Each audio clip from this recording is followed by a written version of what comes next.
Talk about way too early numbers for 2026. Houston, the favorite right now at BetMGM on 2026 college basketball futures. They are 9-1. You got Duke at 10-1, UConn 14, Auburn and Purdue 16, Louisville 18. Before you get out to half a dozen teams at 20-1. It's so early as it relates to the portal, John, to try and get a handle on what these rosters are going to look like. But if there were an early number that you liked, would there be one you would jump on right now?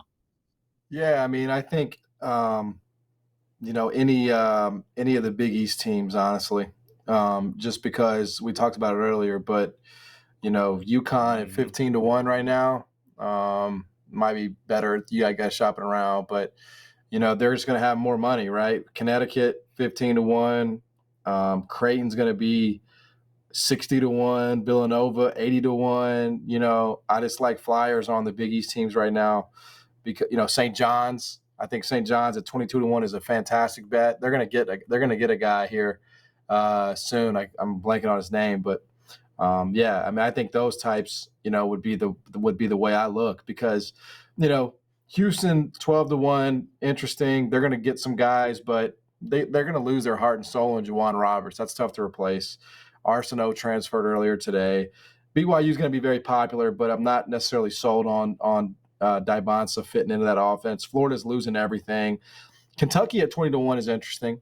And I'm just kind of throwing these out here as I see them, but they've done. I love what Mark Pope did last season with his offense. He showed that he can beat some of the best teams in the country, and he beat Duke. I mean, he beat Duke in one of the first games of the season, and I think his roster is going to be a little bit better this year. So, those would kind of be the ways I look. Kentucky 20-1, UConn 15-1, St. John's 22-1.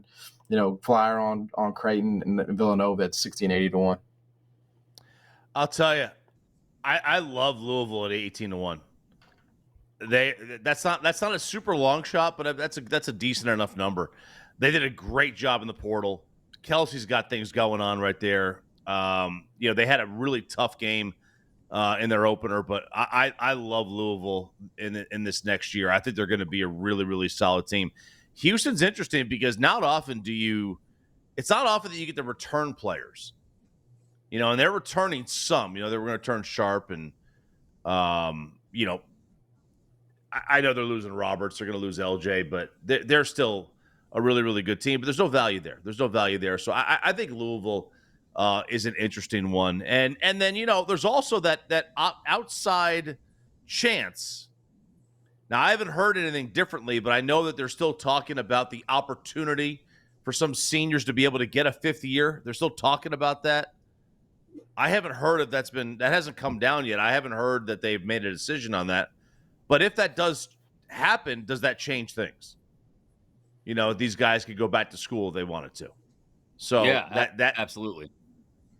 So that throws a wrench into it, and it's just way too early. Look, we have all seen teams that put together a really good portal year, and then they just don't play well together.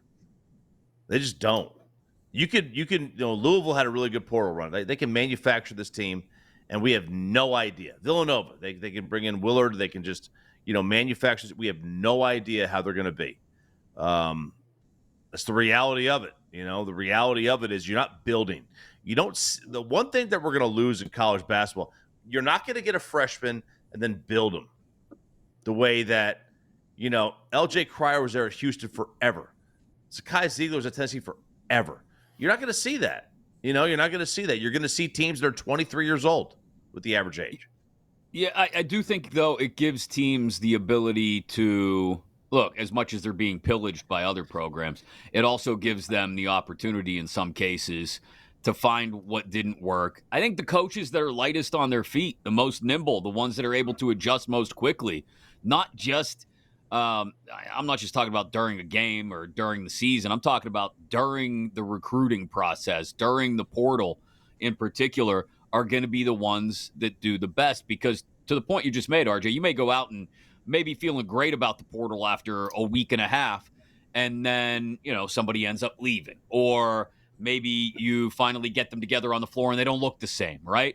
And then you've got to adjust. You've got to figure out what you're going to do. And I think that's going to be the most interesting part of this process. I really like Kentucky, Cam Williams from Tulane, Jalen Lowe from Pitt, on top of some returning starters, Diabate from Alabama.